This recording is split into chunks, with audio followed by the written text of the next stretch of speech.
그리고 행여 하나님이 은혜 주시면 뭐 5월이고 이제 제가 미국을 가니까 학교에서 직강으로 모세라는 분들은 나눌 수 있는 기회가 있기를 사모합니다. 네. 감사합니다. 자, 오늘은 히브리서 이제 10장을 보겠는데요. 그 히브리서 10장을 우리 목성의 식구들은 그동안 쭉 공부를 했으니까 잘 알지만 이제 처음 대하는 사람들에 있어서는 히브리서라는 것에 대한 일종의 어떤 배경 이해 같은 것이 조금 필요할 것 같아요. 이 말 그대로 히브리서는 영어로 The Hebrew, 히브리인들에게 보내는 서신이에요. 그렇죠? 히브리인들. 그러니까 대상이 지목된 거죠. 지목됐다는 말은 히브리인들, 즉 Jewish, 유대인들이에요. 그러니까 우리가 알다시피 복음이 오순절 이후로 전파되면서 이방인 중에 믿는 자들이 생기고 유대인 중에 믿는 자들이 생겨서 원근 처처 각처에 교회들이 생겨나는 것을 보게 되고 사도 바울이 1차, 2차, 3차, 4차, 5차 여행까지 걸치면서 그 교회들을 세워나가고 하나님의 종들을 세우고 그 하나님의 말씀에 그 교리를 확고히 세워나가는 과정을 우리가 보게 됩니다. 아무래도 우리가 살다 보면 중국 사람들은 중국 사람들 교회에 모이고 제가 미국에 있어 보니까 한국 사람들은 한국 사람들 교회에 모이고 그 민족이라는 것, 그 역사라는 것, 또 그 문화라는 것은 교회 형성에 매우 중요한 역할을 합니다. 그래서 그 당시에도 아마 유대인들은 유대인들 중심으로 교회가 세워지고 물론 거기에 이제 이방인도 섞이게 되겠지만 그러나 하나의 그 핵심 세력이 유대인들이 되고 또 이방인들은 이방인들 중심으로 교회가 세워지는 것입니다. 그래서 사실 교회가 어떤 문화나 어떤 지역색이나 어떤 그 일종의 어떤 공감대가 되는 문화 계층으로 이루어지는 것은 매우 자연스러운 일입니다. 그거를 이상하게 생각하고 왜냐면 쟤네들끼리만 모이나 이런 얘기는 성경적 교회를 잘 이해하지 못하는 데서 오는 거예요. 굳이 중국 사람들을 우리 교회 안 온다고 그냥 지청구라고 그럴 일이 아니잖아요. 그 사람들은 그 사람들의 문화가 있다. 근데 히브리인들의 어떤 예수를 믿지만 초창기에 그들만의 어떤 문화권이 있고 또 그들이 가지고 있는 종교적 배경이 있기 마련인 것입니다. 근데 지난번에 얘기했지만 결국은 이 유대인들에게 있어서 가장 문제가 되는 것은 옛날에 살았던 자기의 종교적 혹은 자기의 어떤 삶의 원칙, 습관, 태도 이런 것들이 복음으로 넘어오면서 오는 부딪히는 껄끄러움이에요. 여러분들도 마찬가지잖아요. 유교 문화에 젖어가지고 평생 조상 제사를 지내는 할아버지가 예수를 믿고 그 조상 제사를 그만두라고 할 때 갖는 충격, 그거에 대한 거부감, 예수 믿었으면 그런 거 다 버리는 거야 라고 일축한다는 것은 매우 문화와 역사에서 무시한 일들이 될 것입니다. 또 여기도 지금 히브리서도 똑같은 거예요. 똑같은데 더더구나 네로 황제의 그 기독교 박해가 본격화되기 시작하는 AD 68, 67, 69 그 연도에 있어서는 이 히브리인들에게 뼈아픈 시간입니다. 여기서 우리가 보면 알지만 이들이 예수를 믿고 많은 이미 핍박을 받았어요. 자기 장사도 빼앗겼고 산업도 빼앗겼고 갇혔고 끌려갔고 같은 동족한테 너 미친놈 아니냐. 평생 우리가 성경원이 유대교를 버리고 뭐 하는 짓이냐 라는 조롱과 그런 그 야유를 한 몸에 받으면서 복음적으로 살아간다는 것이 wasn't easy. 쉽지 않잖아요. 그러면서 과거에 있던 그런 유대교에서 Hey, you guys come back.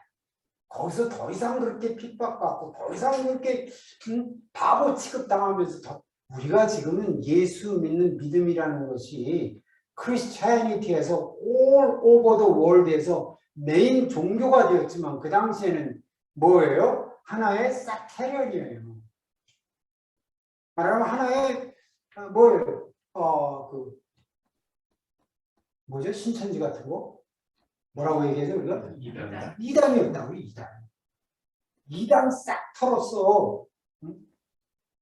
거기에 머물러 있는다는 게 이지하지 않았단 말이에요.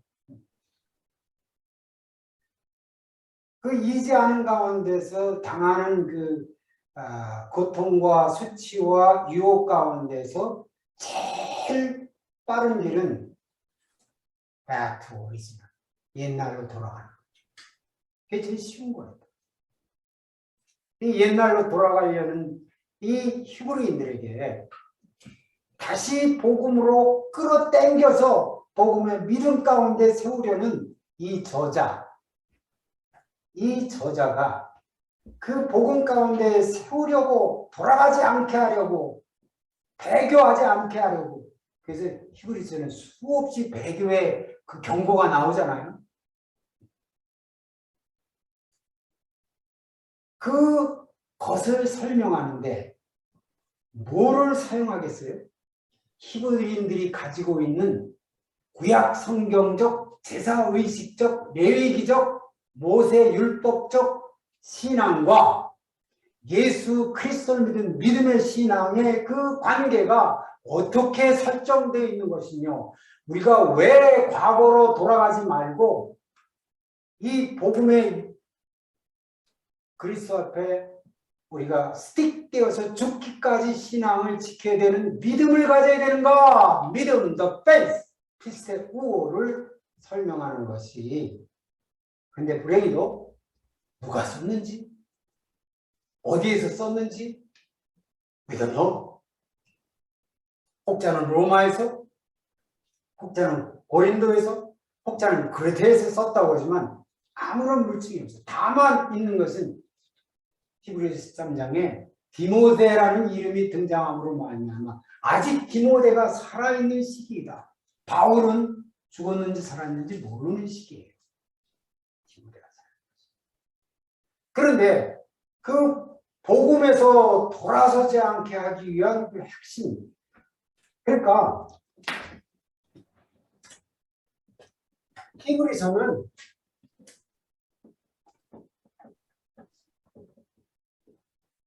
유대인들에게 쓴 편지인데 하나의 큰 대조를 이루죠. 율법과 모세. 율법과 모세에서 은혜와 그리스도 이 대조를 얘기합니다. 옛 언약에서 옛 제사에서 그리스도의 제사 레위지요. 여기는 레위 예차에서 그리스도의 제사장. 그러면서 실패한 안식에서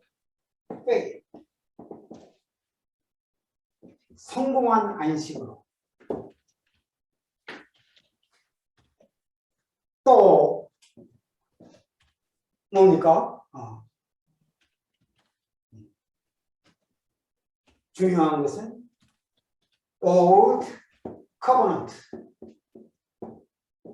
옛 언약에서 새 언약으로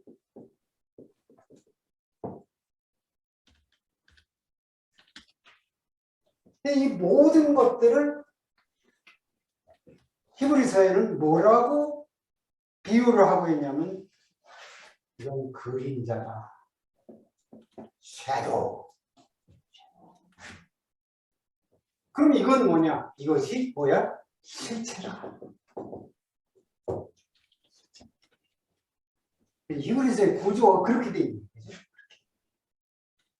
그러므로 그림자로 돌아가지 말고 실체로 스틱하라. 왜 그림자로 돌아가야 됩니까? 그림자는 무익한 것이 아니라 실체를 설명하기 위한, 실체를 이해시키기 위한 하나님의 잠시 쓴 수단이다. 그죠? 잠시 쓴 수단이다. 그리고 실체는 이것이다. 근데 중요한 것은 뭐냐? 이 그림자는 사람 보기에 보이는 것이에요. 이 집을 그렇잖아요. 제사도 보이고 황소도 보이고 짐승도 보이고 피도 보이고 모든 게 보이잖아요. 제도도 있고 사람도 있고 그죠? 시스템도 있고. 근데 새 언약을 내 마음의 새기며 전부 뭐예요? 실체는 인비지블해요.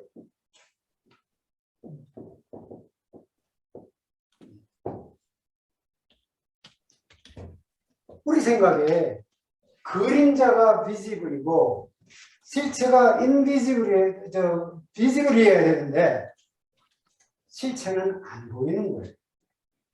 하나님도 안 보이고 새 언약을 줬다는데 새 언약에 그 어떤 문서도 없고 비문도 없고 돌판도 없고 예수는 없어진 지 오래고 모든 게 인비지블해요.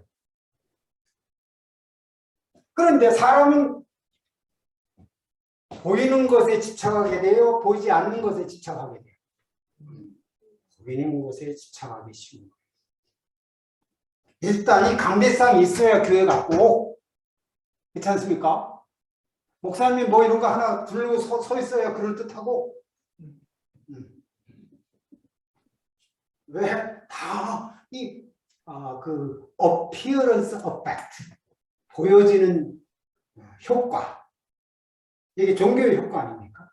그래서 모든 종교들은 그러면 아까 러시안 종교 얘기했지만 쓰고 뭐 하고 부르고 뭐 연기 불 나오고 뭐 같지 않아요, 그죠?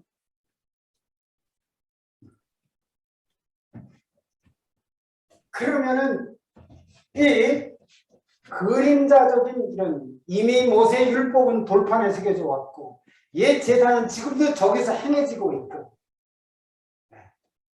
올드 커버는 옛 언약은 우리의 그 문서로 남아 있는데 이 모든 인비지블로 넘어가는 데 있어서 여기에서 여기로 넘어가는 데 있어서 핵심이 뭐였겠어요? 피, blood. 이게 지금 히브리서에 키라고 해요. 키.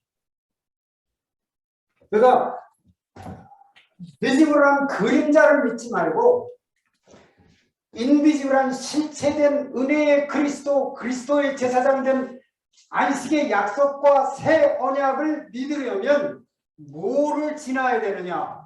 피를 지나라. 짐승의 피가 아니라 황소의 피가 아니라 매년 드리는 제사의 피가 아니라 단번에 영원히 드려진 예수 그리스도의 피 이거를 힘입어 그림자에서 실체로 근데 그 실체는 인비지블한데 인비지블한 것을 비지블보다 더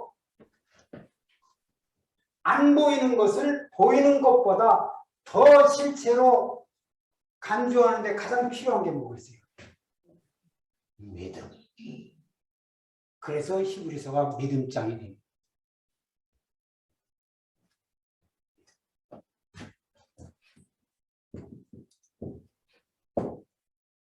오늘 히브리서 마지막 부분에 나의 의는 오직 믿음으로 말미암아 살리라 라고 히브리서 10장에 말씀하고 있거든요.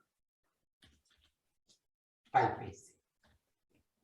보이는 것으로 살 것이 아니라 시스템으로 살 것이 아니라 예배 제도에 의해서 살 것이 아니라 눈에 보이는 동물의 붉은 피로 살 것이 아니라 이미 뿌려진 보이지 않는 예수 그리스도의 피의 공로를 힘입어 그 복음을 스틱할 것을 말씀하고 있는 것이 히브리서다.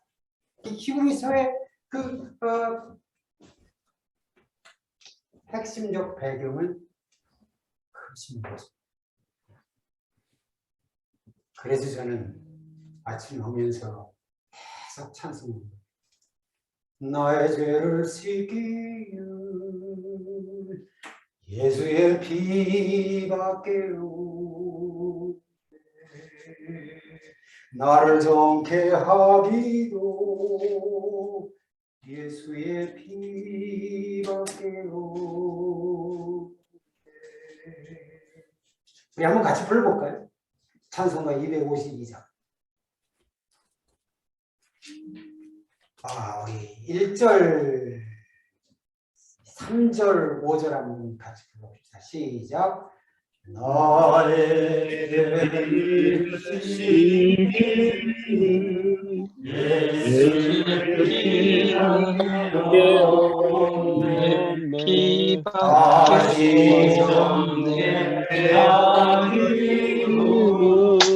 예수의 피밖에 없네.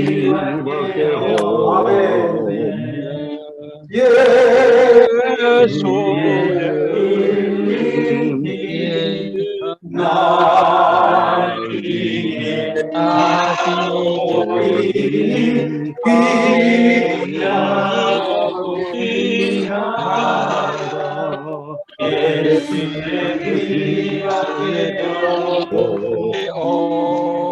나의 소망하기는 예수의 피밖에 없네.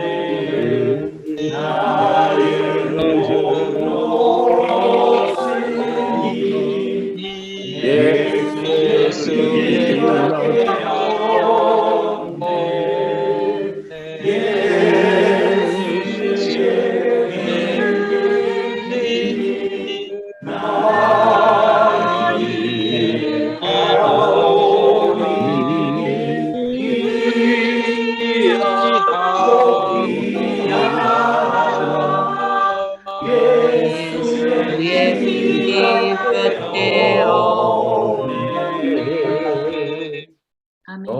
아멘. 영원토록. 올라오시죠. 그래서 이제 히브리서가 기록되는데 여러분 아까 내가 관찰에 대해서 얘기했죠. 히브리서 1장 1절 2절 한번 같이 읽어봅시다. 히브리서 1장 2절 2절 관찰에 대한 설교할 때 관찰이죠. 자, 다 같이 시작. 1절부터 2절까지 아니 한 2절이 아니라 4절까지 읽어봅니다. 시작. 이렇게 신하들을 통하여 여러 어분과 여러 모양으로 우리 조상들에게 말씀하신 하나님이 이 모든 날 마지막에는 아들을 통하여 우리에게 말씀하셨으니 이 아들을 만유의 상속자로 세우시고 또 그로 말미암아 모든 세계를 지으셨느니라. 이는 하나님의 영광의 본체시요 그 본체의 형상이시라. 그의 능력의 말씀으로 만물을 붙드시며 죄를 정결하게 하는 일을 하시고 높은 곳에 계신 지극히 크신 이의 우편에 앉으셨느니라. 그가 천사보다 훨씬 뛰어남은 그들보다 더욱 아름다운 이름을 기업으로 얻으시니. 네. 히브리서는 아까 얘기한 것처럼 예수의 피입니다. 그죠? 그러니까 이 히브리서에서 우리에게 가르치고자 하는 것은 예수가 누구냐? 예수의 person, 예수의 person됨을, 정체성을 우리에게 말씀하고 예수의 work, 하신 일을 우리에게 가르치는 게 히브리서 전체예요. 그죠? His person and his work. 그거예요.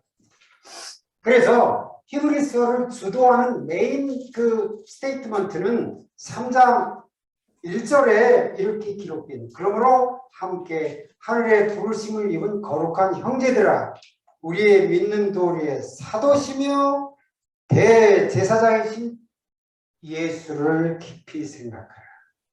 그러니까 포커스가 예수예요. Fix your thought on Jesus Christ. 너의 생각, 너의 관념, 너의 관점, 너의 모든 신앙의 핵심을 예수 그리스도에 픽스해라. 초점을 맞춰라. 그게 이 히브리서 하나의 흐르는 주제예요. 근데 예수에 대해서 말씀하면서 히브리서 1장 2절에 우리가 관찰하는 건 뭐예요? 자, 보세요. 예수에 대해서 뭘 말하는가? 예측의 3절대로 여러 부분과 여러 모양으로 우리에게 말씀하신 하나님이 이 모든 날 마지막에 아들로 우리에게 말씀하시는 넘버 원, 우리에게 말씀하시는 것은 하나님의 아들이시다.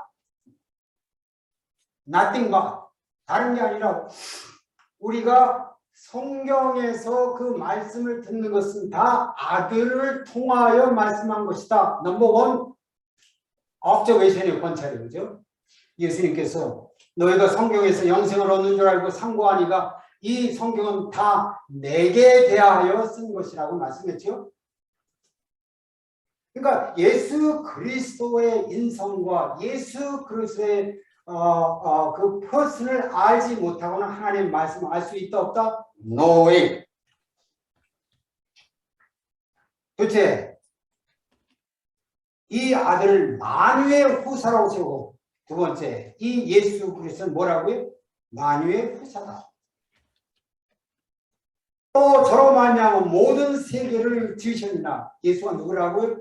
천지를 창조하신 분입니다. 모든 세계를 지으셨다. 이는 하나님의 영광의 광채다. 예수는 하나님의 영광의 광채다. 지금 팩트들, 사실들을 정리하는 거예요. 그 본체의 형상이다. 예수는 하나님의 본체의 형상이다. 그의 능력의 말씀으로 만물을 붙드시는 분이다. He is holding all universe. 저와 여러분이 이렇게 지금 살고 숨쉬고 움직이는 이 모든 게 그리스도의 붙드심 안에 있는 거죠. 지난 열흘 동안 감기인지 코로나인지 몰라요. 근데 뭐 계속 음성인데 코로나 얘기하는 사람하고 뭐 비슷해요, 증상은. 근데 느낌이 뭐냐면 가면 가는 거구나, 이렇게 해서 가는 거구나, 뭐 별거 아니에요, 인생이라는 게. 근데 한 가지 분명해요. 그리스도께서 나를 붙드시고 계시다.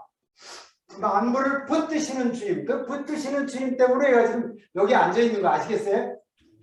여러분이 뭐 건강이 좋은 줄 아세요? Sorry, not really. 붙드시는 주님. 또 죄를 정결케 하시는 일을 하시고 끊임없이 우리의 죄를 정결케 하시는 분이다. 높은 곳에 계셔 위험의 우편에 앉아 계셔 있는 분이다. 서 있는 분이 아니라 앉아 계신 분이에요. 그가 천사보다 뛰어나다. 천사는 인간 이후의 모든 영매예요. 그 위에 있는 분이다. 여러분, 이 히브리서 1장 1절에서부터 4절 가운데서 예수에 대해서 10가지가 증거되고 있는 거예요. 10가지 이상. 그게 설교하는 사람의 사실을 보는 관찰 능력이에요. 그냥 쓱 지나가면 그런가 보다 하고 지나갈 수 있죠. 쓱 지나갈 일이 아니라고요. 그럼 왜 히브리서 기자는 초판부터 다른 얘기를 안 하고 예수는 천지를 창조하신 분이며 하나님 우편에 앉아 계시며 우리에게 지금도 말씀하시는 분이며 하나님의 영광의 광채시며 그 본체의 형상이시며 이 all about 뭐예요? 예수 그리스도 is the God. 하나님. 예수 그리스도는 누구의 아들이기 이전에 이 땅에 와서 유대인들 가운데서 핍박받아 죽은 종교인이 아니라 your God, your Creator. 지금도 너희를 붙드시는 여호와. 강조하고 있잖아요. 그렇죠? 이게 왜 관찰이에요? 예수를 깊이 생각하라 무슨 말이겠어요? 단순하게 역사 가운데서 우리를 구원하기 위해서 십자가 지신 사형수 예수 그리스도가 아니라 억울하게 죽은 그런 하나의 종교인이 아니라 예수여가 from the beginning 처음서부터 우리의 하나님이며 우리의 만유의 주인이시며 만물의 창조자이시며 지금도 계시며 우편에 앉아 계시며 말씀하시는 하나님 이거를 히브리인들에게 먼저 대선포를 하는 거예요. 왜? 떠나려고 하는 히브리인들에게 예수를 깊이 생각하라는 그런 관점이죠. 이렇게 히브리서가 시작되고 있는 거예요. 여러분들이 히브리서를 설교하려면 이 부분을 건너 지나갈 수가 없을 것입니다. 절대로 건너 지나갈 수가 없죠.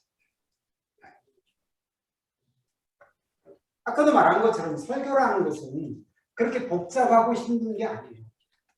기록된 말씀에 대한 예민한 understanding, 예민한 observation, 예민한 사실 관찰, 그 속에서 느끼는 이 저자의 마음, 뭐를 강조하고 있는가? 복음서에도 예수 그리스도가 나오고 사도 바울의 서신에도 예수가 나오지만은 이렇게 초창기부터 예수님에 대해서 상세하게 신학적으로 기록한 기록은 히브리서밖에 없어요. 그죠? 그런 걸 우리가 보게 돼요. 자, 그래서 우리는 1장부터 쭉 보면서 이제 10장으로 우리가 넘어가는 순간입니다. 자, 10장 같이 봅니다.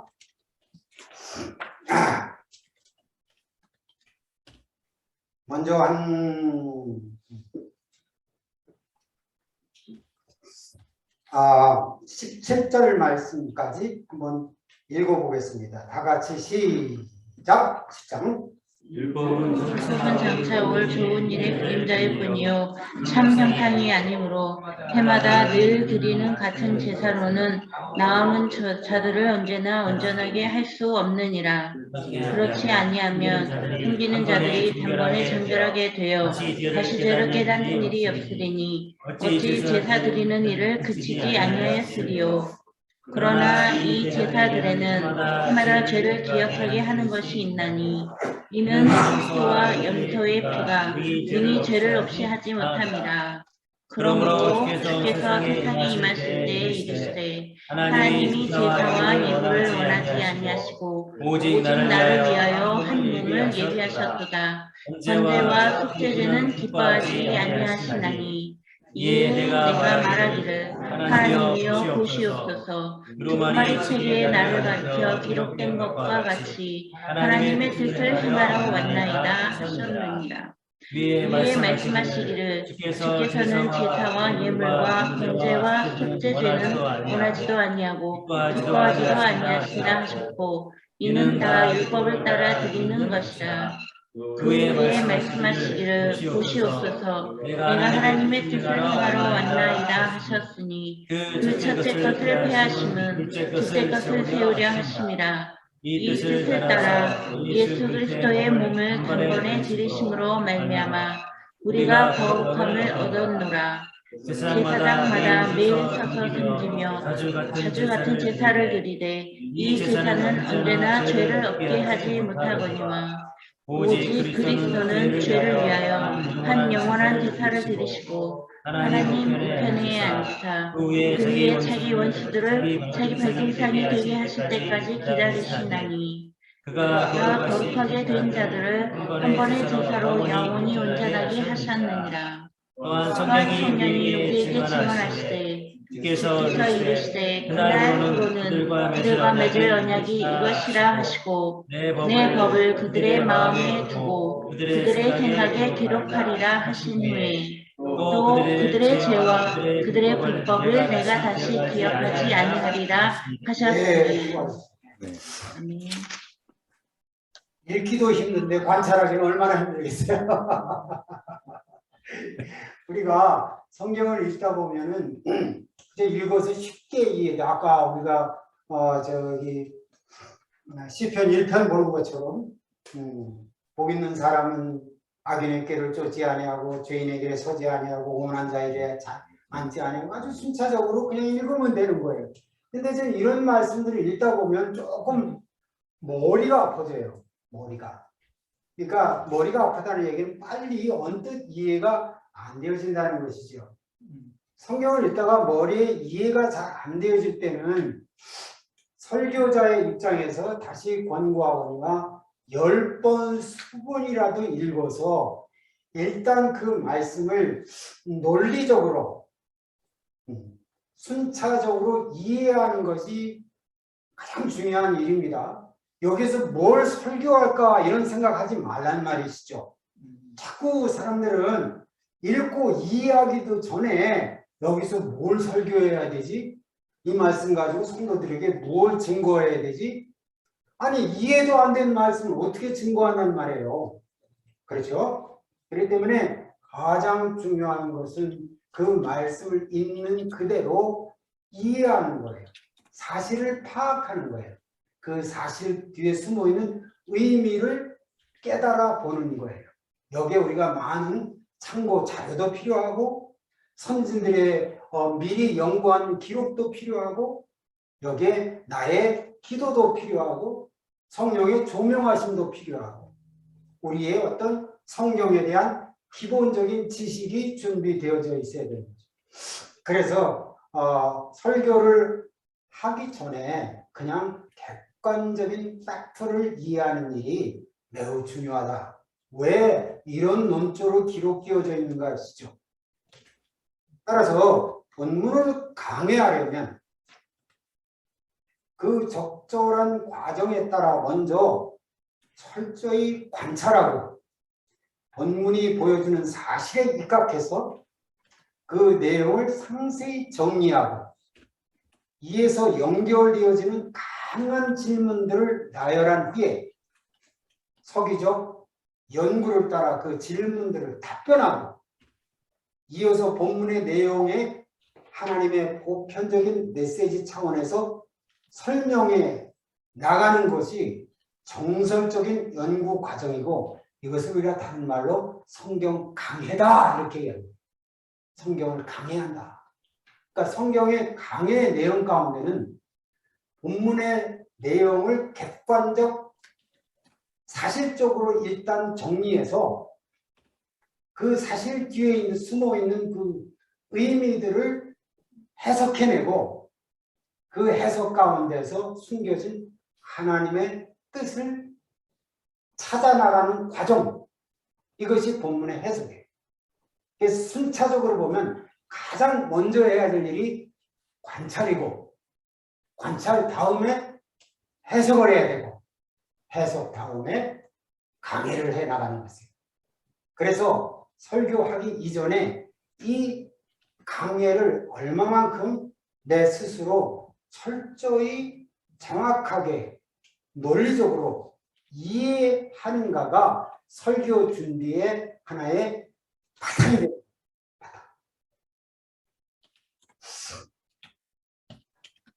자, 특별히 관찰할 때는 아까도 제가 보여드렸습니다만 중심 단어가 무엇인가 또 이 본문이 어떤 논리로 구성되어 있는가 또 이 본문 가운데 서로 대조되는 일은 없는가 아니하고 하고 하고의 대조. 무엇이 열거되고 있는가? 열거되는 가운데에서 그 강조하고 있는 부분은 무엇인가? 이 본문이 어떤 문맥으로 이어져 가고 있는가? 또 이 본문 가운데서 우리가 특별하게 이해해야 될 어떤 성경적인 백그라운드는 무엇인가? 이런 온갖 질문들을 가지고 본문을 보는 거예요. 그냥 술술술술 읽거나 하는 게 아니라, 무슨 말인지 알겠죠? 아까 우리가 히브리서 1장을 읽으면서도 이 마지막 때에 아들로 말씀하신다. 아, 아들을 통하여서 하나님이 말씀하시는구나. 질문은 뭐겠어요? 아들을 통해서 말씀하신다? 그게 구체적으로 무엇인가? 그는 하나님의 영광의 광채다. 팩트는 영광의 광채예요. The reflectional light of His glory. 하나님의 영광의 리플렉트된 광채다. 굉장히 추상적인 단어죠? 팩트. 그것이 구체적으로 뭘 말하는가? 이런 등등을 팩트를 발견하고 그 팩트에 있는 질문들을 찾아나가는 거예요. 이게 성경을 서기하고 강해해 나가는 과정이에요. 그걸 하다 보면 이 히브리서 기자가 우리에게 이걸 얘기하려고 하는구나. 하나님께서 이걸 우리에게 말씀하시려고 하는구나. 그것이 그때서야 밝혀지기 시작하는 거예요. 근데 그런 과정을 무시하고 무조건 하면 안 된다 그 말이죠. 그래서 그러나 우리가 성경을 강해하는 과정에서 관찰하고 해석하고 강해하는 것을 따박따박 나누어서 할 수는 없어요. 이렇게 서로 연결되어져서 동시적으로 이루어지는 일이라고 볼 수도 있어요. 본문 연구에서 가장 선행돼야 될 과제는 가장 중요한 거죠. 본문의 사전 문맥을 보편적으로 이해하는 거예요. 문맥 이해. 아까 제가 이 그림을 통해서 히브리서가 어떻게 흘러가고 있다는 것을 말씀을 드렸어요.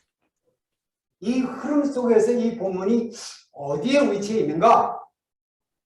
즉 여기 히브리서 10장의 어떤 흐름 속에서 왜 이 말씀이 여기서 기록되고 있는가를 확인하는 것이에요. 그리고 이 10장이 어떻게 앞으로 발전되어질 것인가에 대한 문맥적 이해가 필요한 거예요.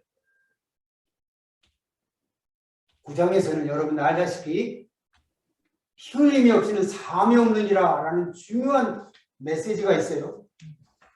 그래서 레위의 제사장들이 염소의 피를 위해서 제사 드리는 사건과 그리스도의 단번에 드려진 사건을 갖다가 잘 설명해 주고 있어요. 그러면서 10장에 넘어와서 지금 우리가 지금 읽은 본문 말씀으로 가는 거예요.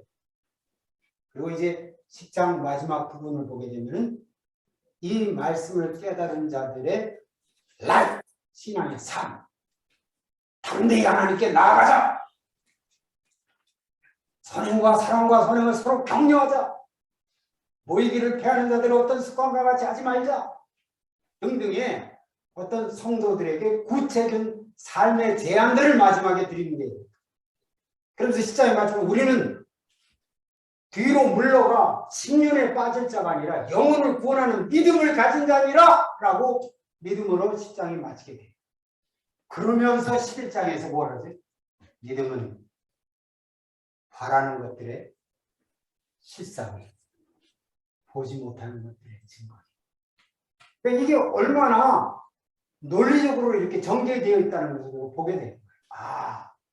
그러니까 이 히브리서가 기자가 생각하는 이 믿음이 무엇인가? 이 믿음의 실체가 무엇인가? 어디에서 이 말씀이 출현되게 되는가? 그 경위를 우리가 파악하게 됩니다.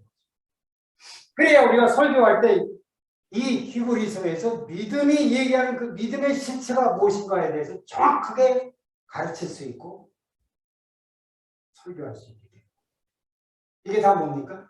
문맥의 흐름. 그럼 이 믿음에 대해서 쭉 얘기하다가 이제 12장에서 그러므로 우리에게 허다한 증인들이 있습니다.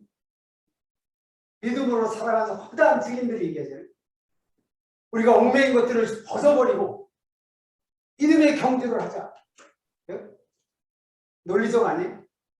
그리고 13장의 마지막 와서 그러므로 그리스도께서 영문밖에서 자기의 몸을 태우시고 그러니 우리의 십자가의 짐을 지고 영문 밖에서 우리가 그리스도께 드리자라는 결론으로 나오게 되는 거죠. 그래서 히브리서 그 흐름이 얼마나 장엄하고 위대한 흐름인 것은 이 흐름에 대한 이 말씀의 이 흐름에 대한 파악을 우리가 문맥이라고 얘기하는 거고 그 문맥 속에서 이 말씀의 본의를 깨닫게 되는 것이고 그 안에서 우리가 설교를 구성해 나가는 것이다.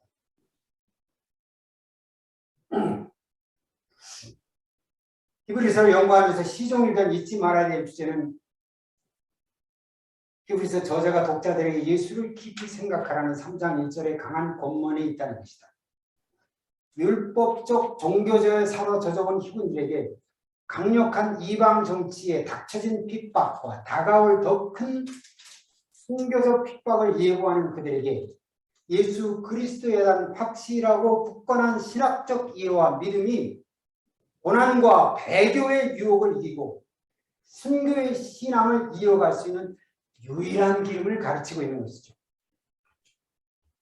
히브리서 기자의 특유한 예수 그리스도에 대한 서술 기법은 히브리인들이 잘 알고 있는 가치 있는 신앙의 근본인 율법과 예수 그리스도의 비교를 통해서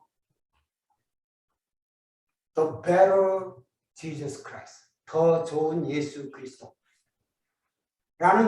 비교와 대조의 서술로 가장 높고 가장 위대하고 가장 전능하신 하나님이시며 구속의 주이심을 강변하고 있는 거예요.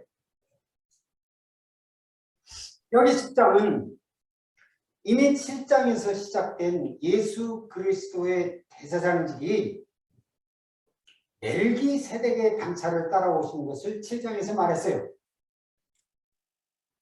다시 말해서 그리스도의 대사장적 우월함은 레위 지파나 아론의 제사장직적인 그들을 히브리서 말하는 아브라함의 옆구리라고 얘기했어요. 그런데 멜기세덱은 아브라함에게서 11조를 받은 한참 우월한 레위 지파의 제사장이 아니라 오리지널 제사장인 것을 말하고 예수 그리스도는 레위 지파가 아니라 유다 지파입니다. 그래서 예수 그리스도의 제사장직은 멜기세덱의 반차를 쫓아왔다는 논리적 신분에서 신분적 우월성을 말하고 있습니다. 8장 1절부터 10장 18절의 이 끝까지 저자는 예수 그리스도의 신분적 우월성을 넘어 제사장적 수행자 사역자의 우월성을 설명합니다. 이 설명을 위해 예수 그리스도를 통한 새 언약의 도래, 그 새 언약의 우월함, 그리고 예수 그리스도의 피의 제물로 드려진 희생제물의 위대함과 필연성이 10장에서 설명되어지는 거예요. 이제 본장에 이르러서는 이 완전하게 드려진 예수 그리스도의 희생이 새 언약으로 맞이하게 된 성도들, 그리스도의 십자가 사건 이후의 성도입니다. 그들은 새 언약의 성도예요. New Covenant. 이 New Covenant의 성도들이 하나님을 예배하는 완전함에 이르는 길을 설명해 주고 있는 거예요. 자, 그래서 1절을 보면 율법은 장차오는 좋은 일의 그림자요 참 형상이 아니므로 이렇게 시작하죠. 유대인들에게 있어서 히브리인들에게 있어서 율법은 생명이었습니다. 그런데 그 율법에 대해서 율법으로 돌아가려고 하는 그들에 대해서 뭐라고 합니까? 9장의 내용에 비춰보면 율법은 장차 오는 좋은 일의 그림자다. 이 말은 율법을 부정적으로 얘기하는 것이 아니라 긍정적으로 얘기하면서 이 긍정적 율법에 있음으로 말미암아 이것은 그림자로서 앞으로 오게 될 필연적 요소를 가지고 있는 것이다. 다시 말해서 그림자가 없으면 실체를 예측할 수가 없는 거예요. 그러면서 이것은 참 형상이 아닌 그림자 형상이다. 그러므로 새 언약의 성도들은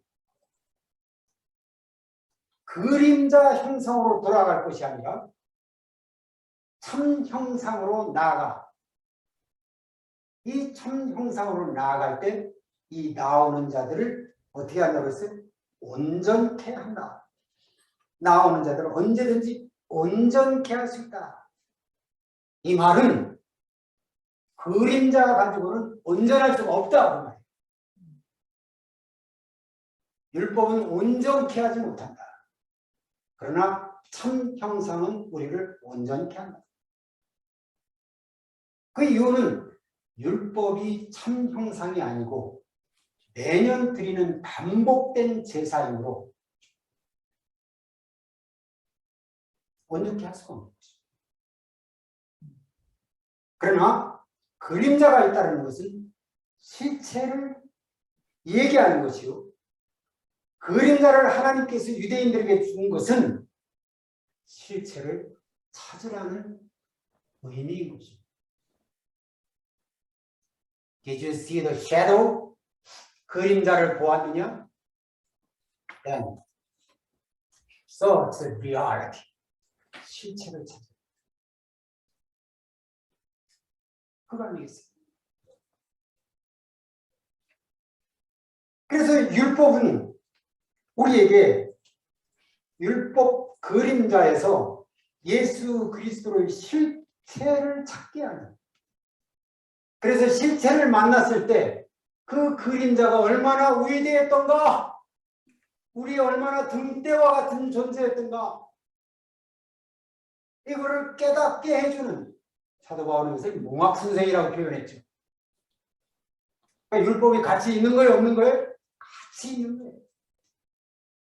근데 그 가치는 그림자 가치. 우리를 완전케 하는 가치는 어디에요? 그 실체를 만났을 때. 그래서 저와 여러분이 율법을 성도들에게 가르칠 때 준수 보감으로 가르칠 게 아니라 그리스도의 실체를 찾아가는 길로 가르치는. Do you understand?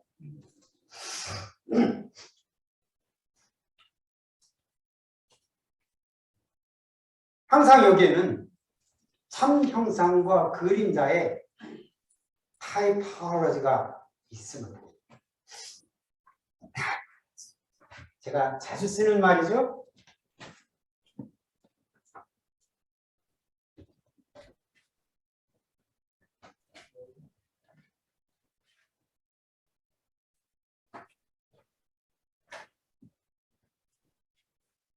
이 히브리서 기록의 그 기법이 타입, 안타이 타입.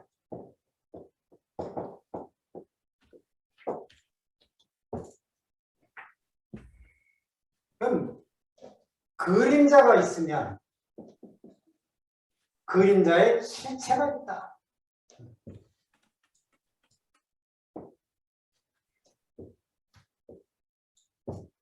그래서 이 그림자를 보고 실체를 찾게 하는 그런 하나의 그 기록 방법을 우리가 여기서 보게 되는 것입니다.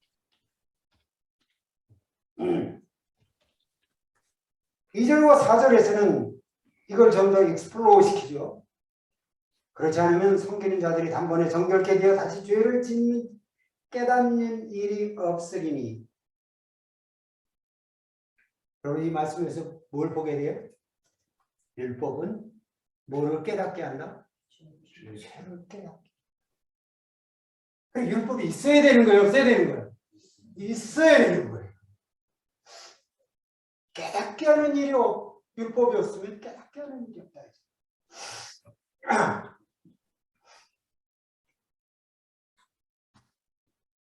매년 거듭되어야만 하는 희생 제사 자체가 불완전한 제사임을 말씀해 주시고, 한 번 드림으로 만약에 그 제사가 완전해진다면 유대인들은 다시 죄를 깨달을 일이 없는 것입니다. 그런데 문제는 황소와 염소의 피는 능히 죄를 어떻게 하지 못한다? 없이 하지 못한다. 여전히 그 죄가 남아있다. 4절에 이는 황소와 염소의 피가 능히 죄를 없이 하지 못한다. 이게 율법의 한계죠. 드리기는 드리는데, 흘리기는 흘리는데, 계속 드리는데, 그 죄는 계속 깨닫는데, still the sin is there. 그 죄가 거기에 있다라는, 이게 아픈 거죠. 율법의 한계죠. 그렇게 우리가 이 말씀을 그대로 이해하는 거예요. 오늘에 그러므로 세상에 임하실 때에 가라사대 하나님이 제사와 제물을 원치 아니하시고 오직 나를 위하여 한 몸을 예비하셨도다. 이 말씀은 결국 히브리서 기자가 시편 40편 6절과 8절을 인용한 거예요. 이 인용은 율법의 불완전성을 이미 알고 계신 하나님의 섭리에 대한 이해. 하나님은 율법을 주면서 이것이 완전하리라고 기대하지 않은 거예요. 이미 아신 거예요. 여기서 말하는 세상에 임하실 때에 누구 계세요? 예수 그리스도께서 이 땅에 인카네이션 성육신하여 오실 때에 그 말씀은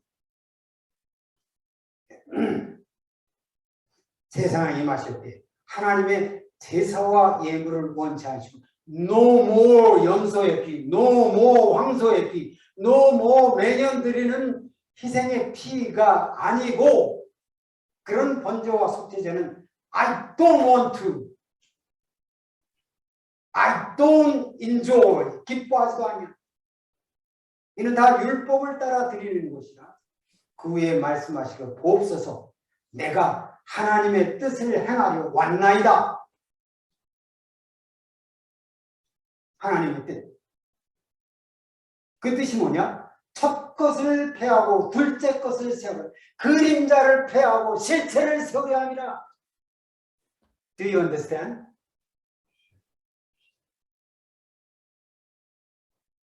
이 시편 말씀의 인용은 얼마나 적절한지 몰라요.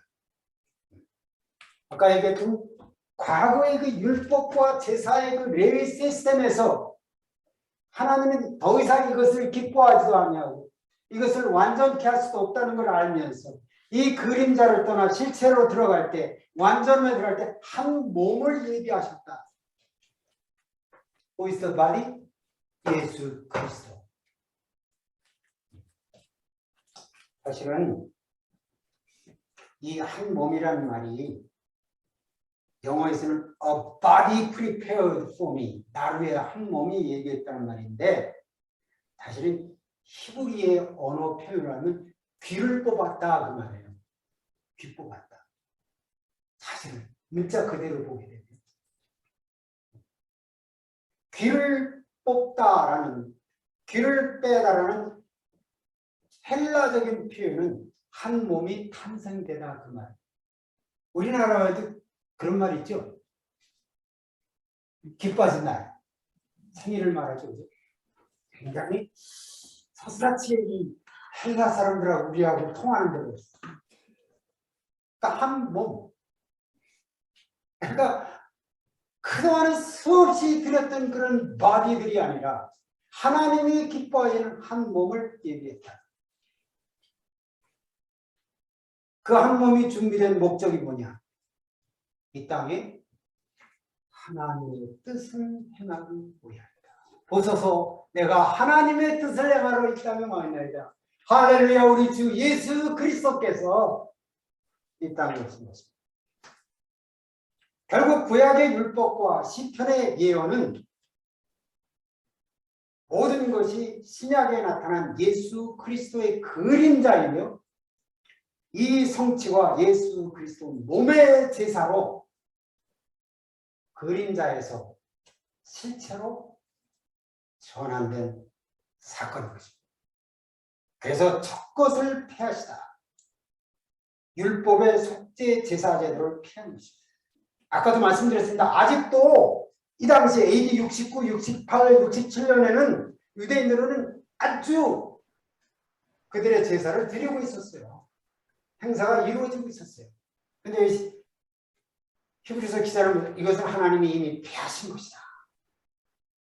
그죠? 제사 드리는 입장에서는 기분 되게 나쁜 거죠. 네가 뭔데 이걸 폐하다고. 폐한 근거가 뭐냐? 히브리서 기자면서 하나님이 한 몸을 얘기했다. 예수 그리스도의 몸으로 제사를 단번에 드림으로 그 피 흘림으로 no longer 더 이상 이 제사는 useless하다 선포한 것. 쉽게 얘기하면 세상 말로 하면 죽으려고 환장한 거예요. 그런 말하면 가만히 있겠어요 지금. 그러면서 이 준비된 한 몸으로 인해서 그 결과가 뭐냐? 중요한 말이 나옵니다.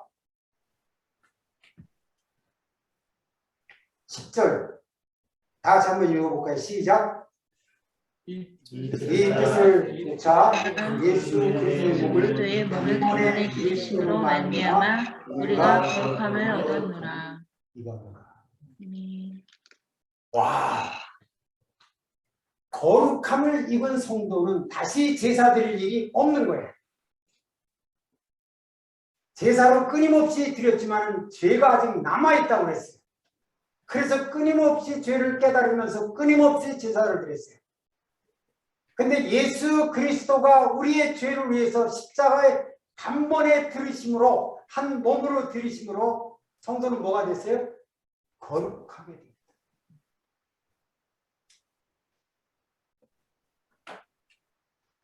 하나님께 나아가는 새 언약의 성도는 거룩함을 믿는 거예요. 이것은 현재 완료니 앞으로 거룩해질 것이다가 아니라 You've been sanctified.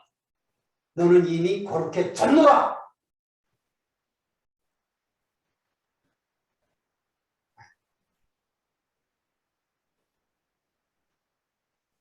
제가 여기서 꼭 기억해야 될 두 가지 단어가 있다면 헬라 말에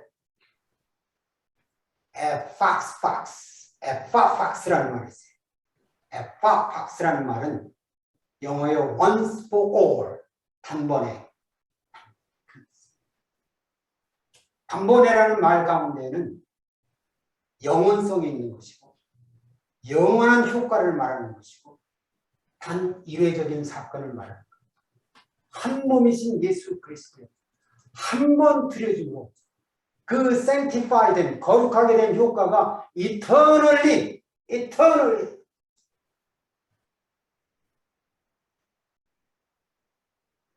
그 다음에 또 하나는 거룩하게 되다. 성화되었다. 이 말이죠. 이 말은 하기에사모노이라는 made holy 거룩하게 되다, 성화되다 이 말이에요. 여기서 우리가 굉장히 주의해야 될 신학적인 사항이 있어요. 거룩하게 되었다라는 말이 이미 성취되어진 상태를 말한다는 것이에요. 왜 이 말이 중요하냐면 사람들이 성화를 얘기할 때 항상 점진적 과정으로 생각해. 우리가 성화되어져 간다.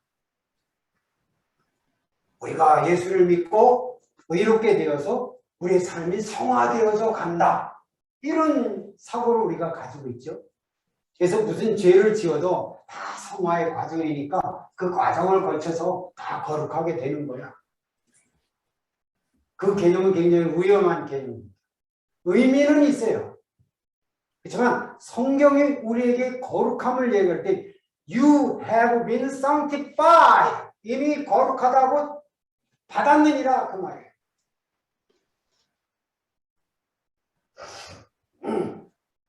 예수 그리스도의 죽음으로 성취되어진 나의 성화, 새 언약의 성도들이 완전히 죄에서 자유한 상태로 하나님께 나아갈 수 있는 담력과 자격과 그 은혜를 입었다는 거예요. 왜 그럴까요? 거룩하지 못한 자는 하나님 존에 나아갈 수가 없어요. If we are not holy, you cannot to approach God. 하나님께 접근할 수가 없어요. 어디 감히 더러운 놈. 근데 내가 왜 하나님 전에 나아갈 수 있어요? Because I am sanctified.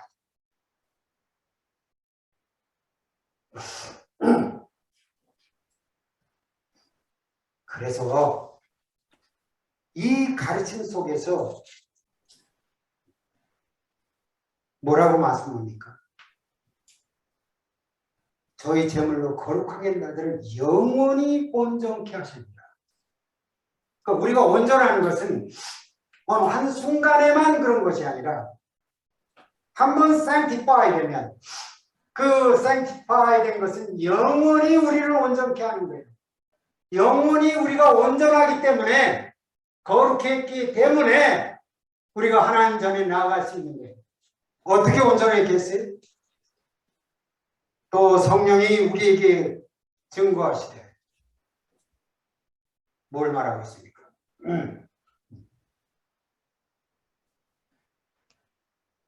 새 언약을 말씀하고 있죠.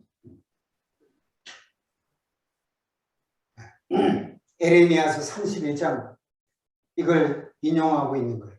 그날 후로는 저에게 새 언약이 이것이니 Now you are not in old covenant, but you are on the new covenant. 내 법을 저희 마음에 두고 저희 생각에 기록하리라. 돌이나 문서나 종이나 헌법에 기록한 것이라. In your heart, in your mind, in your 심장에 기록한 하나님 말씀. 보여요? 보이지 않아요? Invisible.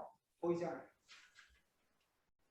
과거에는 visible 언약이었어요. 그러나 invisible 언약으로 저와 여러분의 가슴 속에 하나님의 언약을 심어주시고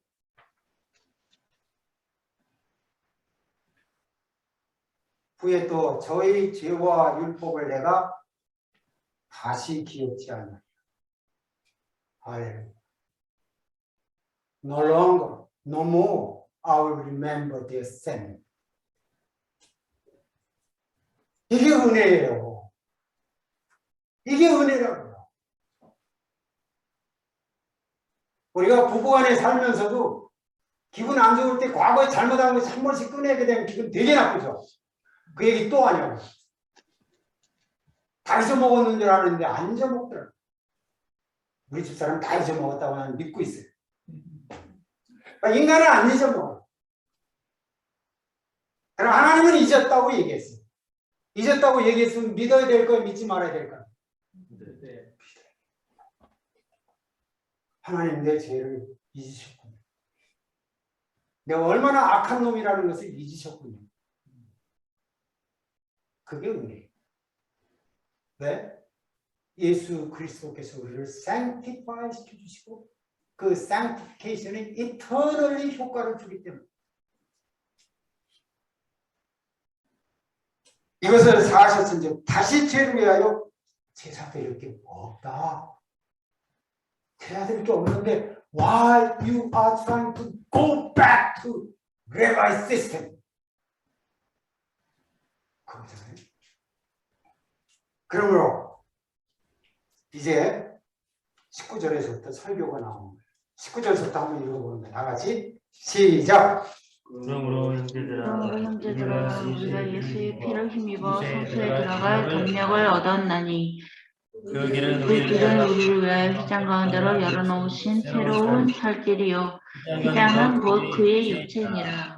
또 하나님의 집 다스리는 큰 제사장이 계심에 우리가 마음의 뿌림을 받아 악한 양심으로부터 벗어나고 몸은 맑은 물로 씻음을 받았으니 참 마음과 온전한 믿음으로 하나님께 나아가자. 또 약속하신 이는 믿으시니 우리가 믿는 우리 소망을 움직이지 말며 굳게 잡고 서로 돌아보아 사랑과 선행을 격려하며 모이기를 피하는 어떤 사람들의 습관과 같이 하지 말고 오직 권하여 그날이 가까움을 볼수록 더욱 그리하자. 여러분 성경 읽다가 그러므로라는 therefore 말이 나올 때 조심해서 봐요.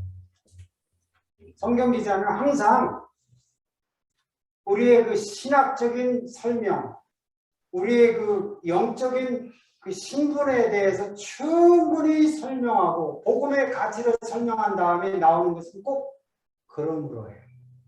therefore. 이 그러므로 속에는 이 앞에서 내가 너에게 설명한 이 모든 것들을 너희가 믿는다면 이 말이 되어 있는 거예요. 그런다면 어떻게 하라는 거예요? 그러므로 형제들아. 참 좋은 말이죠. 브레드. 바나바인지 아볼로인지 응? 누군지 모르지만 폴인지 모르지만 뭐라고 했어요? My brethren. 네, 형제들. 제가 제일 좋아하는 단어가 이 브레드입니다. 간절히 광고하는 거예요. 간절히. 우리가 예수의 피를 힘입어 성소에 들어갈 탐욕을 얻었다. 와, 과거에는 감히 상상도 할 수 없는 하나님의 성소에 들어갈 수 있는 브레이브니스, 탐욕을 얻었으니 이 길은 우리를 위하여 휘장 가운데로 열어오신 새롭고 산 길이요. 새롭고 산 길은 오래됐고 죽은 길의 반대죠. 오래되고 죽은 길은 뭐예요? 옛언약이에요. 리바이 시스템이에요. 율법 시스템이에요. 율법 시스템은 옛 길이요. 죽은 길이에요. 이 길은 뭐라고 그랬어요? 새로운 길이에요. 산 길이에요. 여러분이 설교한다면 새롭고 산 길로 나가자. 설교 제목 멋있지 않겠어요? 새롭고 산 길로 나가자.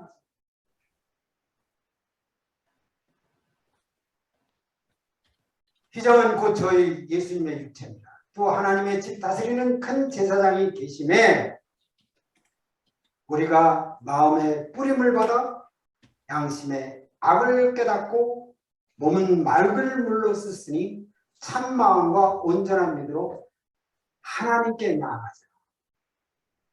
여기까지가 이 새 언약의 예수 그리스도의 보혈로 sanctified, 거룩하게 된 성도가 하나님께 나아가는 길을 설명해 주었어요. 하나님께 나아가는 길. 그 다음에 뭘 설명했어요? 또 약속하시는 믿으신 우리가 민도의 소망을 의심 말고 굳게 잡아 서로 돌아보아 사랑과 선행을 격려하고 모이기를 피하는 어떤 사람들과 습관과 같이 하지 말고 오직 권하여 그날이 가까움을 더욱 그리하자. 사람께 나아가는 길. 두 가지를 얘기해 주잖아요. 하나님께 어떻게 나아갈 것인가, 그리고 교회 성도들에 대해서 어떻게 나아갈 것인가. 두 가지가 명확하게 갈라져 있다.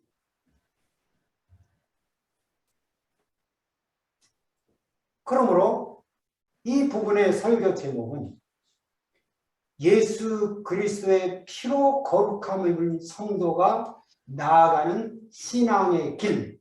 넘버 원, 하나님께 나아가는 길. 넘버 투, 성도에게 나아가는 길. Is that clear? 명백합니까? 그걸 설교하면 되는 거예요. 그걸 설교하면. 딴 얘기하지 말라고. 왜? 본문이 그렇게 얘기해 주고 있잖아. 우리가 하나님께는 이렇게 나아가자. 그리고 성도들에 대해서는 이렇게 나아가자. 왜? 우리가 예수 그리스도의 우리를 온전케 하는 그 피로 영원히 거룩하게 되었으므로 논조가 그거잖아요. 그죠? 성경을 강의하는 이유는 바로 이런 설교의 맥락 속에 우리가 들어가는 거예요. 아, 이거구나.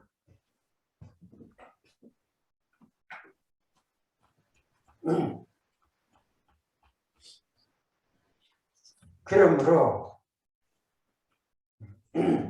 이 상의 놀라운 진리를 깨달았고 예수 그리스도의 속죄함의 은총을 마음에 믿고 이 세연하게 놀라운 형을 마음에 믿는다면 두 가지로 얘기할 수 있어요. 하나님께 대한 담대한 예배자로 나아가자. 우리가 그 피로 마음에 담력을 얻었으니 담대히 쭈물쭈물거리지 말고 우물쭈물거리지 말고 담대히 하나님께 나아가자. 하나님, 나는 거룩한 하나님의 백성입니다. 예수의 피로 거룩해 된 하나님의 백성입니다. 나는 자격이 없지만 그 피로 거룩하게 되었고 온전하게 되었으며 하나님 보좌의 예배자로 나아갑니다. 이걸 가르치라는 거예요. 교회 성도에 대해서는 믿는 도리의 소망을 굳게 잡자. 서로 돌아보며 사랑과 선행을 격려하자. 모이기를 피하는 자들의 습관을 배격하자. 어떤 상황에도 모이기를 힘쓰며 예수 그리스도의 다시 오심을 볼수록 더욱 열심히 모여서 예배를 드리자. 이게 시대와 환경과 상황을 초월하는 성도의 마땅한 모습이 아니겠어요? 그죠? 이것이 어찌 히브리인들에게만 해당이 되는 것이며 이것이 어찌 유대인들에게만 해당이 되는 것이겠습니까? 그럼 우리는 본문 말씀을 강해하면서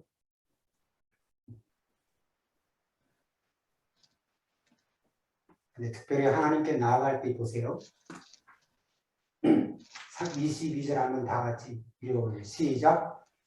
우리가 마음의 뿌림을 받아 북한 양심으로부터 깨닫고 몸을 물로 주심을 받았으니 참마음과 온전한 믿음으로 하나님께 나아가자. 하나님께 나아가는데 무조건 나아가는 것이 아니라 뭐라고 얘기하고 있어요? 마음의 뿌림을 받아. 뭘 의지하라는 거예요? 예수 그리스도의 흘리신 피 흘린 뿌림의 피를 의지하라 이거예요. 우리가 아까 찬송했잖아요. 나의 죄를 씻기는 예수의 피밖에 없네. 온전하게 하심은 예수의 피밖에 없네. 그 찬송을 들고 하나님 보좌에 나아가라는 거예요. 아멘.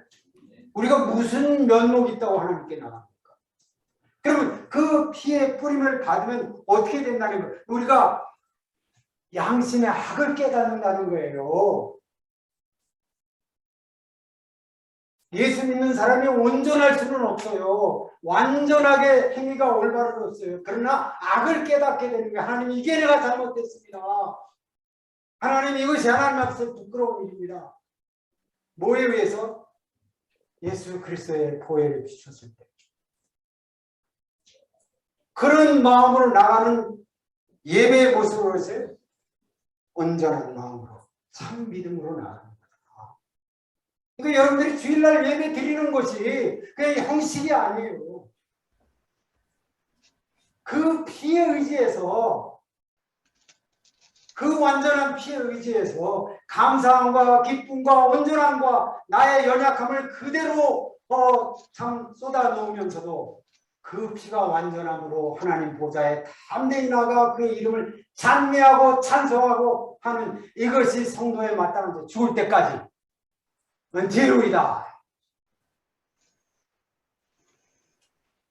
그럼 나와서 뭐하냐? 하나님을 경배할 뿐만 아니라 성도들에서 지금처럼 코로나의 위협 가운데서 피차 조롱하고 피차 참 손가락질하고 하는 이러한 위태한 상황 속에서 뭐라는 거예요?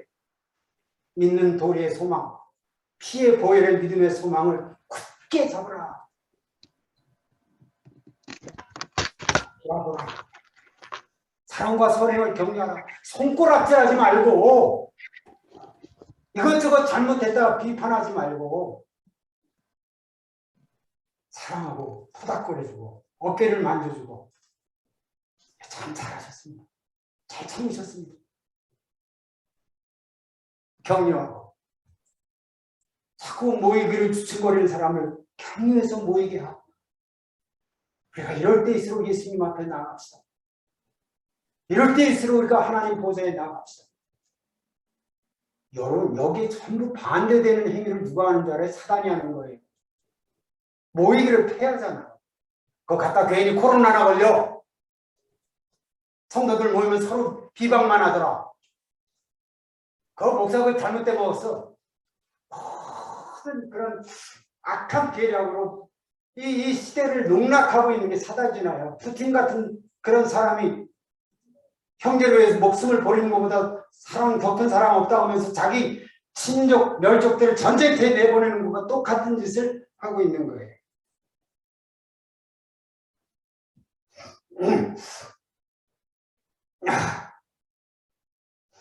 이 본문 중심 개념은 우리의 담력입니다. 새롭고 삼계의 특징은 하나님과 죽은 관계가 아니라 살아있는 관계죠. 여러분들이 설교를 하고 목회를 하고 성도들을 하는 데 있어서 이 담력과 이 메시지와 이 강건함이 살아있어야 되는 거예요. Do you understand?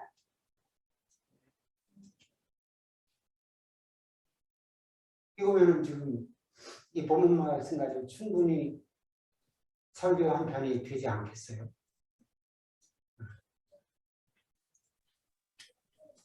설교의 구조라는 것은 이 성경의 흐름에 따라 구조하면 돼요. 그리고 지금 제가 얘기한 것처럼 나는 이 말씀을 전하려면 가슴이 뜨거워요. 이 말씀이 나를 사모치게 한다고요. 그 사모침이 여러분의 이 말씀을 가운데서 있어야 되는 거예요.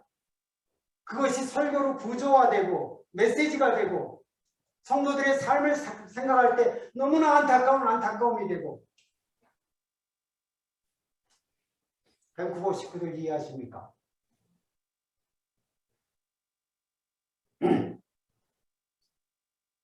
자, 제가 한 5분간만 쉬었다가 마지막 강의를 몇 분 남았죠, 목사님? 아니, 이제 바로 하시면 되겠습니다. 예. 바로 하라고요? 예, 예, 지금 거의 다 됐습니다. 예. 아, 그래, 알겠습니다. 계속하겠습니다. 예. 아, 여러분, 뭐, 무섭네.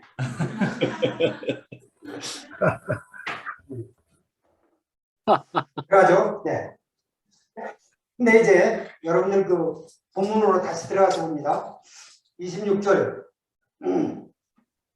저부터 마지막 절까지 한번 읽어봅니다. 빨리 읽겠습니다. 26절부터 다 같이 시작. 우리가 진리를 아는 지식을 받은 후 주의 죄를 범한즉 다시 속지 않은 제사가 없고 오직 무서운 마음으로 심판을 기다리는 것과 대적하는 자를 태울 빈사람 뿐만 있으리라. 모세의 법을 폐한 자도 주의 증인으로 말미암아 불쌍히 여김을 받지 못하고 죽었거든. 하물며 하나님의 아들을 짓밟고 자기를 거룩하게 한 언약의 피를 부정한 것으로 여기고 은혜의 성령을 욕되게 하는 자가 되는 그들 형벌은 얼마나 더 무겁겠느냐. 너희는 생각하라. 원수가 묻는 것이 내게 있으니 내가 갚으리라 하시고 또 다시 주께서 그의 백성을 심판하시리라 말씀하신 것을 우리가 아노니 살아계신 하나님의 손에 빠져 들어가는 것이 무서울진저. 그날에 너희가 빛을 받은 후에 고난의 큰 싸움을 견디어낸 것을 생각하라. 혹은 비방과 혼란으로서 사람에게 구경거리가 되고 혹은 이런 형편에 있는 자들과 사귀는 자가 되었으니 너희가 갇힌 자를 동정하고 너희 소유를 빼앗기는 것을 기쁘게 당한 것은 더 낫고 영원한 소유가 있는 줄 아느니라. 그러므로 너희들 태양을 버리지 말라. 이것이 큰 상을 얻게 하느니라. 너희에게 인내가 필요함은 너희가 하나님의 뜻을 행한 후에 약속하신 것을 받기 위함이라. 잠시 잠깐이면 진리가 오시리니 지체하지 아니하시리라. 나의 의인은 이름으로 말미암아 살리라. 또한 뒤로 물러가면 내 마음이 그를 기뻐하지 아니하리라 하셨느니라. 우리는 뒤로 우리는 뒤로 물러가 물러가 멸망할 자가 아니요 오직 영혼을 구원함에 이르는 믿음을 가진 자이다. 이렇게 히브리서 10장이 끝나는데 그 중간에 그 배교에 대한 경고가 나오는 게 지금 26절에서부터 31절까지입니다. 분명히 하나님께 나아가는 특권을 얻은 성도임에도 불구하고 이 특권을 무시하고 이 특권을 버리는 자에 대한 하나님의 경고가 있다는 것이죠. 다시 말해서 새롭게 산 길로 나가지 않고 다시 그릇되고 죽은 길로 나가는 신앙자에 대한 경고가 26절에서 31절까지 기록되어 있어요. 히브리서의 가르침의 패턴은 확실한 복음의 가르침이 있음기에 바른 그 신앙의 길을 제시하고 그리고는 항상 이 길을 떠난 자들에 대한 무서운 경고로 이루어져 있다는 것을 말해주고 있습니다. 그러므로 언제나 말씀의 깨달음은 행동에 책임이 뒤따른다는 것을 이 말씀 속에서 봅니다. 26절은 특별히 우리라는 주격으로 시작됩니다. including 이 성경의 저자까지입니다. 이것은 이후에 전거되는 경고의 대상이 다른 특정한 누가 아니라 바로 우리 히브리서를 쓰는 저자까지 포함된다는 것입니다. 그러니까 이런 경고를 받을 대상은 특정한 사람이 아니라 당신과 나, 여기 있는 여러분, 강의를 듣는 여러분에게도 포함된다는 것이죠. 더 나아가 이들을 가르쳐 어떤 사람들이냐 하냐면 자기를 거룩하게 한 언약의 피를 흘렸다라는 말은 무슨 말입니까? 언약의 피로 거룩하게 이미 받은 성도들 가운데 있다라는 거예요. 이게 굉장히 중요한 개념이죠. 또 앞서 설명한 황소나 염소의 피가 아닌 그리스도 예수의 피로 이미 거룩하게 된 성도들을 가르친다는 것입니다. 따라서 이것은 불신자에 대한 경고가 아니라 신자에 대한 경고라는 거예요. 저는 그렇게 봅니다. 이 말씀을 이해하는 데서는 두 가지 측면이 어떤 사람들이 신자라 하나 실제로는 신자가 아닌 자들에 대한 경고다라고 볼 수도 있고 다른 한편은 이미 예수의 거룩한 피로 거룩함을 입은 성도들에게 대한 경고다라고 보는 나는 후자에 속한다고 봅니다. 그럼 이들의 범죄가 무엇입니까? 29절에 하나님의 아들을 밟았다.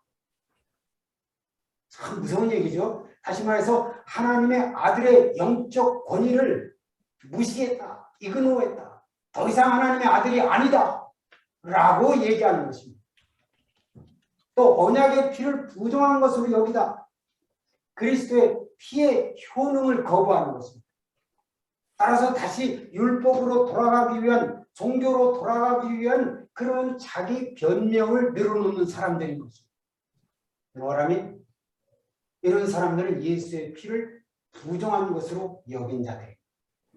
저는 그런 생각을 했습니다. 오늘 이 시대에 예수 그리스도의 보혈의 능력을 자랑하지 않는 것은 이너센스 간접적으로 예수의 보혈을 부정하는 사람들입니다. 설교한다면서 목회한다면서 예수의 피에 대한 설교가 없어요. 예수의 피에 대한 선포가 없어요. 특별히 여기서 진짓이라는 표현이 나왔습니다. 진짓. 이 말은 단 하나의 단어이지만 우리가 중요하게 봐야 돼요. 진짓죄를 범한다. 무슨 말입니까? 영어에서는 deliberately keep on sinning after. 그러니까 한 번 그런 배교의 행위를 하는 게 아니라 연속적으로, 의도적으로, 진짓, 거듭적으로 그 고집을 피하지 않고 내세우는 그런 배교 행위를 말합니다. 우리는 그런 사람들이 과연 성도가 그럴 수 있을까라는 생각을 해봅니다. 적어도 이 말씀 속에서는 한때 예수를 믿고 한때 그리스도와 함께 살았던 사람들도 그럴 수 있다는 거예요. 우리가 히브리서 6장에서도 똑같은 상황을 봤죠. 이들에 대한 하나님의 진노가 무엇입니까? 심판은 피할 수 없는 하나님의 손입니다. 그들을 위해서는 다시 속지 않는 제사가 없다. 이들을 위해서는 소멸할 맹렬한 불이 남아있다. 그리고 원수도 갚는 것이 하나님 손에 있다. 이런 선포를 하고 있는 것입니다. 모세의 법을 폐한 자도 두세 중의 증인으로 하나님의 그 징벌을 받았으면 하물며 모세와 견줄 수 없는 예수 그리스도의 복음을 배교하는 자에 대한 하나님의 심판이 어찌 없겠느냐라는 논리적인 선포를 하고 있는 것입니다. 그럼 그들에 대해서 맹렬한 불이 남아있고 하나님의 심판이 남아있다는 것이 무엇일까? 우리는 짐짓 지옥불을 생각하게 됩니다. 아, 이 사람들은 지옥에 가겠구나. 나는 그렇게 생각하지 않습니다. 구원의 상실이기 전에 우리가 히브리서 6장에서도 이미 했지만은 안식에 못 들어가는 자에 안식에 누가 들어갔습니까? 여호수아와 갈렙만이 들어갔습니다. 그럼 그 모든 사람들이 구원에서 떨어져 나간 사람입니까? 그렇지 않습니다. 다만 여호수아와 갈렙 위의 사람들 불과 같은 인생을 사는 거예요. 심판 안의 삶을 사는 거예요. 질병과 곤욕과 억압과 죽음과 사망과 공포 가운데 살았던 거예요. 예수 그리스도의 거룩한 피로 보혈의 공로로 힘을 입었음에도 불구하고 그 복음을 거부하는 삶을 살면 죽음과 사막과 광야와 불못과 그래서 사도 바울은 불 가운데 받는 구원이라고 얘기했던 것입니다.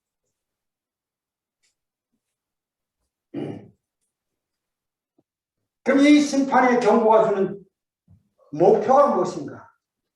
심판보다는 하나님의 메시지인 것입니다. 바른 길을 택하라. 바른 길. 마지막 권고이죠. 이 바른 길을, 이 심판을 벗어나서 예수 그리스도의 보혈의 공로로 거룩함을 입은 성도가 갈 다른 신앙의 길, 핍박과 억압과 공고와 아픔을 이길 수 있는 고난에서 승리하는 성도의 길을 저는 여기서 세 가지라고 말해주고 있어요. 저는 편안하게 이렇게 해요. 첫째, 기억하라. 기억하라. 둘째, 맞서라. 셋째, 지켜라.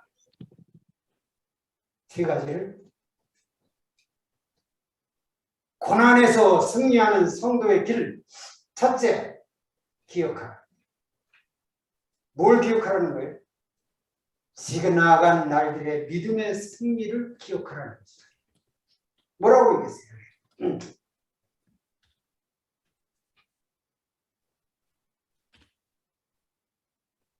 31절 살아계신 하나님 손에 빠져들어가는 것이 무서울지도 진날에 너희가 빛을 받은 후에 고난의 큰 싸움에 참은 것을 생각하라. Remember.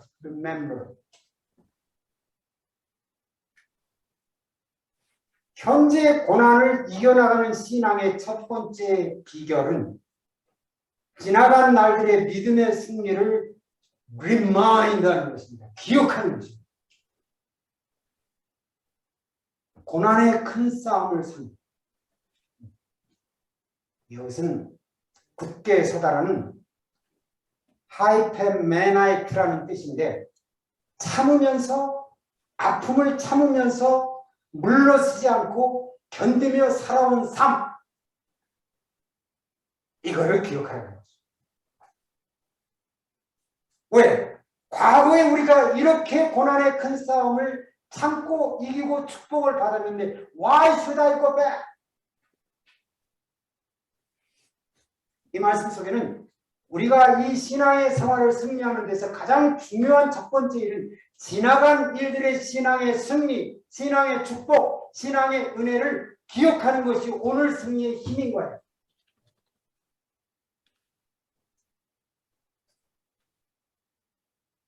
좀 더 저는 지금도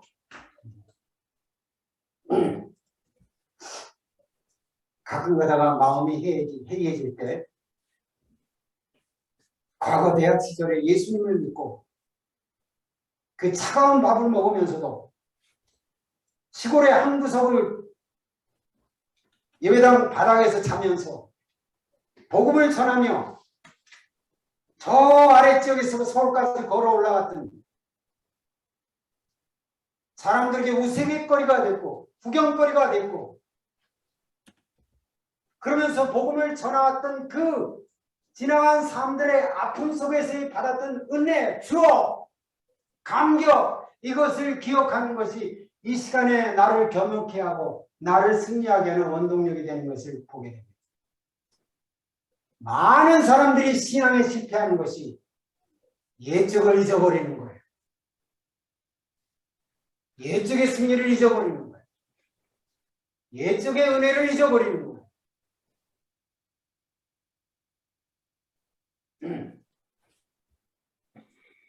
고난의 싸움은 비방과 환난과 사람의 구경거리가 되던 수치, 이런 환난 중에 있는 성도의 친구가 된 것, 환난 중에 갇힌 자를 동정한 것, 산업을 빼앗기는 것조차 기쁘게 여긴 것. 신앙의 길은 고난당하는 자에 대한 경제적, 정신적, 시간적 동참을 말하는 것입니다.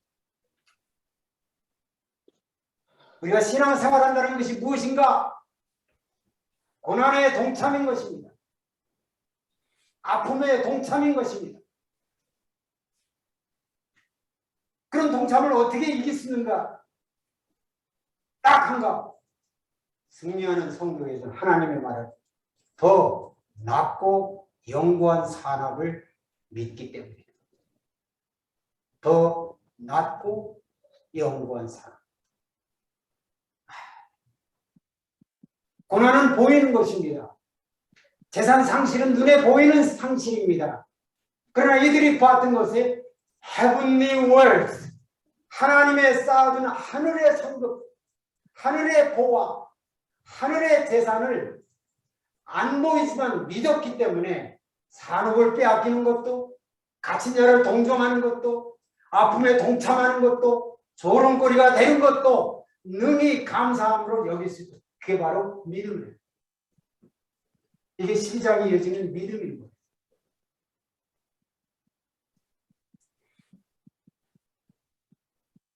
heavenly words를 택할 것이냐, earthly words를 택할 것이냐, 이 땅의 부를 찾을 것이냐, 하늘의 부를 찾을 것이냐가 믿음과 믿음 없음의 차이인 것이에요.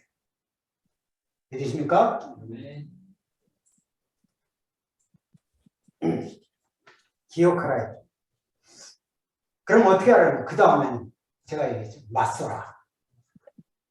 신앙의 담대함과 싸움의 투쟁을 피하지 말라는 거예요. 너희 담대함을 버리지 말라는 말씀과 그 인내로 그 싸움을 감당하라고 말씀. 도망가라고 하지 않았어요. Let's take it. Let's face it. 여기서 담대함이라는 말은 confidence를 가르칩니다. 3장 6절, 4장 16절에 번복되는 말씀이죠. 파르시아라는 단어죠. 던져버리지 말고 그 confidence를 가지고 담대히 끝까지 참고 견디라는 말입니다.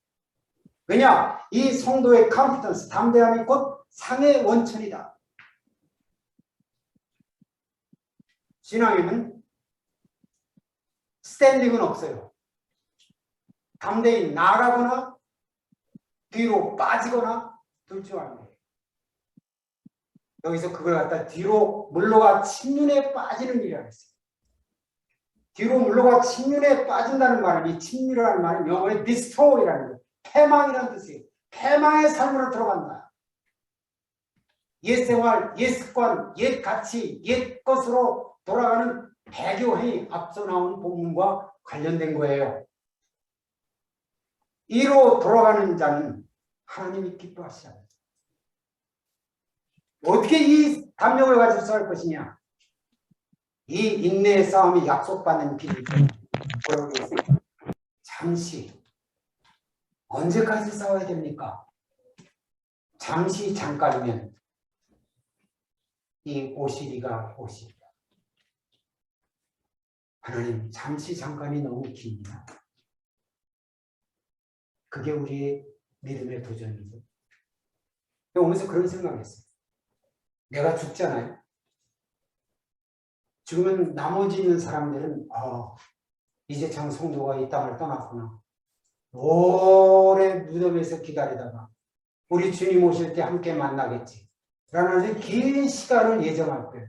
그건 틀린 생각이에요. 나는 죽자마다 예수님을 만날 겁니다. 그래서 잠시 잠깐인 거예요. 왜 그런 줄 아세요? 성도의 죽음은 잠이기 때문에. 잠은 시간이 없습니다. 잠은 순간인 것입니다. 어젯밤에 들어갔던 잠, 아침에 깨어날 때 지나간 긴 시간을 기억하는 사람은 없습니다. Right now. 그래서 잠시 잠깐이면 만날 거리겠어요. 우리는 생각에 저들이 아직까지도 참 무덤에서 기다리고 있다고 생각하지만 그들은 깨어나자마자 주님을 봅니다. 약속. 이 오실 일에 대한 하나님께서 한 몸을 예비해서 나를 거룩해 하신 그 몸 대신 예수 그리스도께서 오심에 대한 확신, 이것이 맞서 싸울 수 있는 힘인 거예요. 마지막으로 뭐라고 했어요? 지키라. 당신의 구원의 믿음을 지키라. 오직 나의 의인은 믿음으로 말미암아 살리라. 또한 뒤로 물러가면 내 마음이 저를 기뻐하지 않으리. 우리는 뒤로 물러가 침륜에 빠질 자가 아니고 오직 영혼을 구원하며 이르는 믿음을 가진 자니라. 맞서라. 담대함을 버리지 말고 그 싸움을 감당하고 지키라. 이 지키라는 것은 성도의 믿음의 정체성을 확신하고 오직 믿음으로 말미암아 살아라는 것입니다. 히브리서에서 믿음과 믿음 아닌 것은 보이는 것을 의지하지 말고 보이지 않는 약속에 대해서 삶에 기초를 두고 거기에 행동하라는 그것이죠. 특별히 여기 말씀 인용한 것은 오직 나의 의인은 믿음으로 살리라는 말을 여러분이 잘 아는 하박국서에서 인용한 거예요. 2장 3절에서 4절 아시잖아요. 우리의 소가 없고 밭에 소출이 없고 아무것도 없는 황망한 속에서 오직 나의 의인은 믿음으로 말미암아서 그 안에 보이는 것에 의지하지 말고 보이지 않는 하나님의 언약과 약속과 성취를 마음에 믿고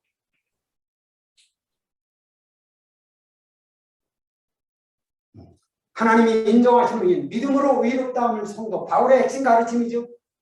자신의 영적 신분에 대한 정확한 재확인과 스스로의 확신, not과 but이죠. not, I am not, but I am. 나는 뭐라고 얘기했어요? 나는 뒤로 물러가 침륜에 빠질 자가 아니다. I am not that kind of person. 자기에 대한 정체성을 확립하라. 그럼 뭐냐? But 오직 영혼을 구원하는 믿음을 가진 이 영혼 구원은 지금의 삶에서 미래의 삶에서 구원함을 말씀하고 있습니다. 여러분 히브리서는 다분히 다른 책과 달리 안식에 들어가기 힘들어라, 경고히 붙잡으라 등등의 많은 행위의 순종을 요구하고 있습니다만 그래서 어떤 행위에 초점이 있는 것이 보이지만 결국은 어디로 가는 거예요? 나의 의인은 믿음으로 살아. 바울의 justified by faith와 sanctified by faith가 여기 동일하게 공존하는 것을 보게 되잖아요.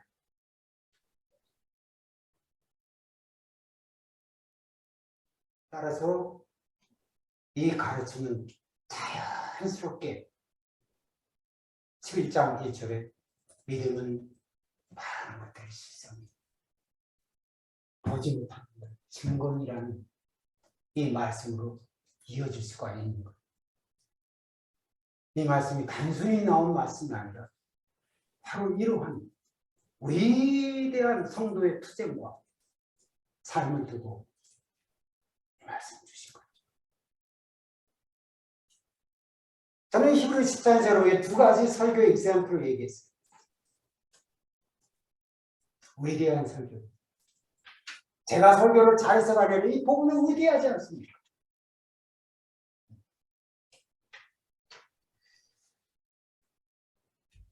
오늘 강의를 이쯤에서 마쳐야 될 것 같습니다. 그거 되겠죠? 예.